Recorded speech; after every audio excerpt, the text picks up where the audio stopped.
ეს მოტოსფეროა, მოგესალმებით. როგორც უკვე ვიდეოს სათაურიდან მიხვდებოდით, აი ამ დალოცვილ ადგილას ტყუილა და არ ვიმყოფები და დღეს რაღაც განსაკუთრებულის გამო მოვედი. დღეს უნდა გავიყვანო პირდაპირ ცენტრიდან, რაღაცნაირად დავიხდინო ბავშვობის ოცნება და გავიყვანო სულ ახალ-ახალი მოტოციკლეტი. მაგრამ ჯერ არ გეტყვით რა მოტოციკლეტი არის. განვიხილავთ კიდეც რა როგორანაირად იქნება, მაგრამ ჯერჯერობით არ იკეთყვით, ასე რომ შეგიძლიათ გამოიცნოთ რა მოტოციკლეტს გავიყვანდი პიტსტოპ მოტოდან. მოტოციკლეტი გამზადდა, ესე ვთქვათ, საბოლოო შტრიხები დარჩა მოტოციკლეტზე, რაღაც ნომრის დაყენება და საწვავის ჩასხმა.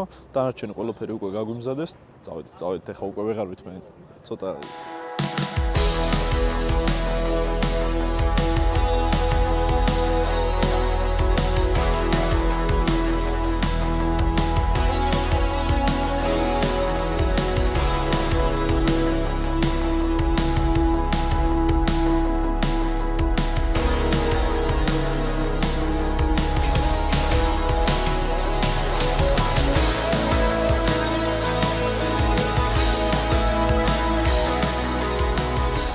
რაოდენ გასაკვირიც არ უნდა იყოს, ეს მოტოციკლეტი არის Moto Guzzi V7 on Sport-ი.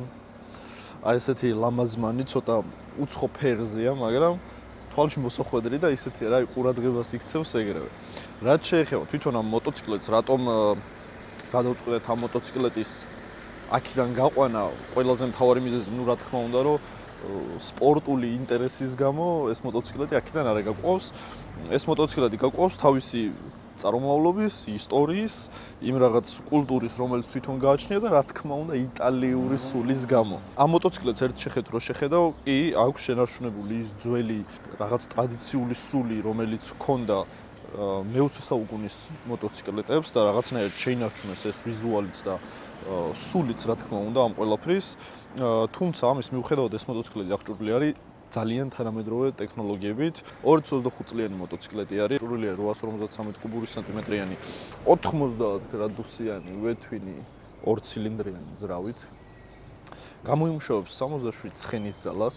ტექნოლოგიურად ძალიან დახვეწილი მოტოციკლეტი არის, LCD დისპლეი აქვს, რაღაცნაირად შენარჩუნებული ის ძველი ტრადიციული ვიზუალი და თანამედროვეობასთან არის ეს კოლაბორაცია გაკეთებული. გააჩნია ride by wire, ასევე აქვს traction control-ი, 3 mode აქვს სიარულის და ასევე გააჩნია cornering ABS-ი. ამ მოტოციკლეტზე არ გიწევს ცეპის არც დაჭიმვა, არც დასმასხვა, არც გარეცხვა, რადგან არის კარდანზე. ასე რომ, ხო, ამით ვერ იმაიმუნებ, ვერ იხულიგნებ, ამით ალბათ უფრო, ესე რომ ვთქვათ, დასტოინად ივლი ქუჩაში. ასევე შორ გზებზეც ძალიან კომფორტული არის ამით მოგზაურობა. ასე ამბობენ ყოველ შემთხვევაში და ჩვენც რა თქმა უნდა გზაშიც ვნახავთ, როგორ ივლის, რანაირად ივლის და ალბათ შორ გზაზეც მოგვიწევს ამ მოტოციკლეტის გატესტვა. ჩემი აზრით ძალიან ისეთი სრულყოფილი პაკეტი არის რა და მით უმეტეს ვინც ესეთ მოტოციკლეტს ეძებს და ვისაც უნდა მსგავსი მოტოციკლეტის შეძენა, მათთვის იდეალური ვარიანტი არის ჩემი აზრით.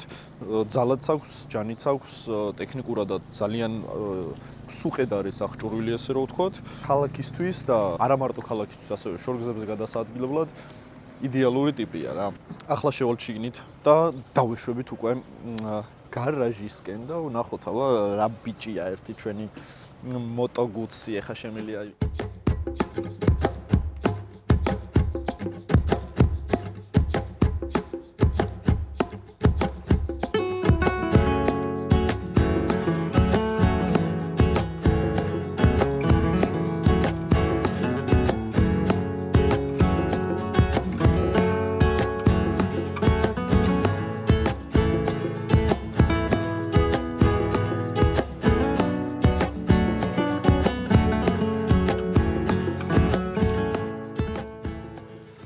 მოკლედ ვიარეთ, ვნახეთ, გავუტესტეთ, ესე რომ ვთქვათ, კაი დროს კი გავუტესტეთ, ჯერ ვიყიდეთ და მე გავუტესტეთ, მაგრამ ხო, რა ეგრე მოუწია რა გავაკეთოთ. ერთი ორი სიტყვით რის თქმაც შემიძლია პირველი და კადრებში საუცილებლად განახევთ, რომ დაქოქაო პირველი რაც იგრძნობა არის აი ეს ცილინდრების თამაში ძრავში აქ იქიდან რომ ურტყავს და სხვათა შორის ვიბრაციებით საკმაოდ აქვს, მაგრამ ნუ ახლა სიმართლე რომ გითხრათ, დაძრომდე გრძნობ ამ ყველაფერს და რო ჩერდები შუქნიშანზე ამ ვიბრაციებს კარგად გრძნობ, მაგრამ სიარულში იმდენად არ იგრძნობა და სხვათა შორის ბევრად უფრო მოუქნელი და ტლანქი როჟა მეგონა სიარულისას. და საერთოდ არ ყოფილა ეგრე რა, ყველგან გავუმყვა ძალიან კარგად, მშვიდად, წყნარად, ძალიან ისე თავისუფლად ვიარეთ რა, კომფორტულადაც და რბილადაც სხვათა შორის. არ არის აგრესიული ტიპი, ჯანი აქვს, ნამდვილად აქვს ჯანი, იმიტომ რომ სიჩქარეებში გადარჩვისას, რომელიც სიჩქარეშიც არ უნდა გადაიტანო მეორე, მესამე, მეოთხე, გაზის გადმოწევისას აი ამ ბიძგებს გაგრძნობინებს რა და ნუ ესე რომ ვთქვათ, ორი ცილინდრი არის და რა თქმა უნდა, რომ დაბლებში კარგიც უნდა იყოს და არის კიდეც კარგი.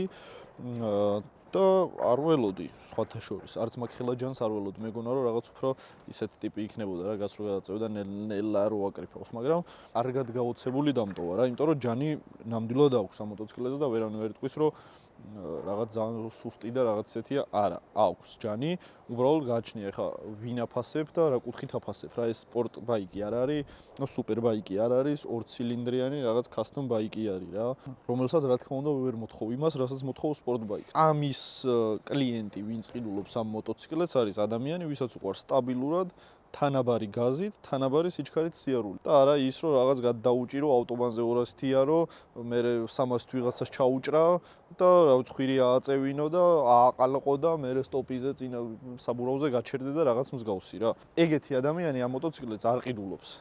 ამ მოტოციკლეტს ყიდულობს ტიპი, ვისაც უნდა წყნარად, მშვიდად გადაადგილება ქალაქში სიარული, სიჩქარეზე და ვინმეს გასწრებაზე და რაღაცას რო უმტკიცებდეს, არ აქვს პრეტენზია.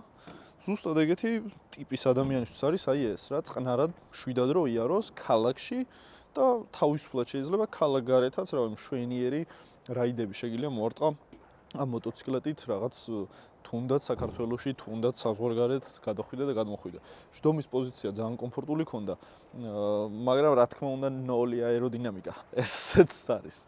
კიდე პირველი რაც ვიგრძენი დაჯდომის წამიდან არის ეს ფეხის ტორმუზი, რომელიც ძალიან გავს სიჩქარეებში გადამრთველი რიჩაგს, ესე რომ ვთქვათ. უბრალოდ ამას რაღაცნაირად შევცვლიდი და როგორცაც მიჩვეულები ვართ, ისეც დავაყენებდი რა. რა თქმა უნდა, რომ არ გამოვა იმის გარეშე, რომ მე ამ მოტოციკლეტს ვიზუალს არ შევეხ. ეს მოტოციკლეტი როგორც იცით და თუ არ იცით, კიდევ ერთხელ გავიმეორებ, რომ იწყობა იტალიაში, კერძოდ კომოს ტბის პირას და ეტყობა კიდეც რა იტალიელების ხელი, იმიტომ რომ ყველა დეტალზე აბსოლუტურად არის აი როგორ ნამუშევარი, იცი, აი დაასხდნენ და ხატეს რაღაც მერე ხელით რა მოქანდაკე მიქელანჯელო და ვიღაცები აკეთებდნენ რა ამ ყველაფერს. ძალიან მინიმალისტური და ისეთი არც ძალიან თვალში რო ხდება, ისეთი არ არის და არც ძალიან სადა არ არის. დეშბორდს რაც შეეხება, დეშბორდი ახლა სიმართლე რო გითხრათ, ჩემი გემოვნებიდან გამომდინარე, არ მომწონს და სხვანაირ დეშბორდს ვისურვებდი, იმიტომ რომ რაღაც მაგონებს 90-იანებში ტელეფონები რო იყო ხოლმე, ზუსტად იმის გამოსახულებას მაგონებს და ამასაც კადრში ჩავსვა აუცილებლად. თუმცა ამ მოტოციკლეტზე როცა ზიხარ, ალბათ ულტრა თანამედროვე დეშბორდი არც მოუხდება და არც მოგეწონება. ეს ჩემი გემოვნებიდან გამომდინარე რომ ვიძახი, თორე ძალიან მომწონს ეს ორი გამშვები გვერდებიდან და მართლა ძალიან უხდება და რაღაც სხვანაირ პეტს და ეფექტს აძლევს.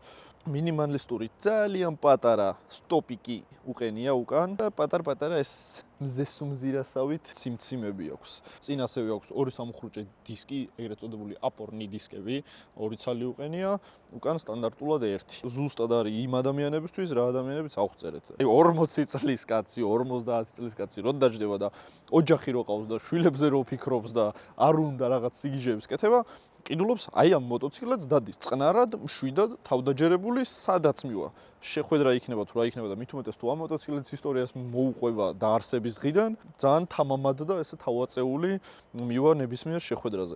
ვიდეოში კი ვიძახი და ნუ თქვენს დაინახეთ რომ ეს მოტოციკლეტი მე გამოვიყვანე პიტსტოპიდან, მაგრამ ჩემი არ არის.